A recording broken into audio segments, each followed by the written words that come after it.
Hello everyone, కాశీలో ఇది మా మూడో రోజు అనమాట.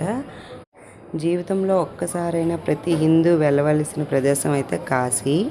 కాశీలోనే అతి పవిత్రమైనది మన మణికర్ణిక ఘాట్ అనమాట. అలాగే హరిశ్చంద్ర ఘాట్ ఒకటి. ఇక్కడ నిత్యము నిప్పైతే వెలుగుతూనే ఉంటుంది. ఈ ప్రదేశాన్ని అయితే శివుని ఇల్లుగా భావిస్తారంట. ఈ మణికర్ణిక ఘాట్ను వచ్చేసి ప్రజలు ఎలా నమ్ముతారు అంటే, మరణించిన వాళ్ళ ఆత్మకి ఇది ఒక పవిత్ర స్థలంగా భావిస్తారు.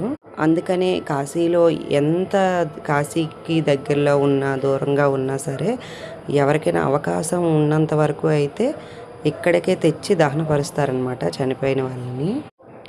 అలాంటి పవిత్ర స్థలానికి అయితే ఒక్కసారైనా చూడాలి అనిపించింది. కొంచెం ధైర్యం చేసి, మామూలుగా అయితే మేము లేడీస్ ఎవరూ వెళ్ళం కదా శ్మశాన వాటికి, ఇక్కడ అలాగేమీ లేదు, ఎవరైనా వెళ్ళొచ్చు. కొంచెం ధైర్యం చేసి అయితే వెళ్ళాను. మన కళ్ళెదురుగానే దహనపరుస్తున్నారనమాట. అస్సలు భయంగా కూడా లేదు, ఎందుకంటే అక్కడ శివయ్య ఉంటారు.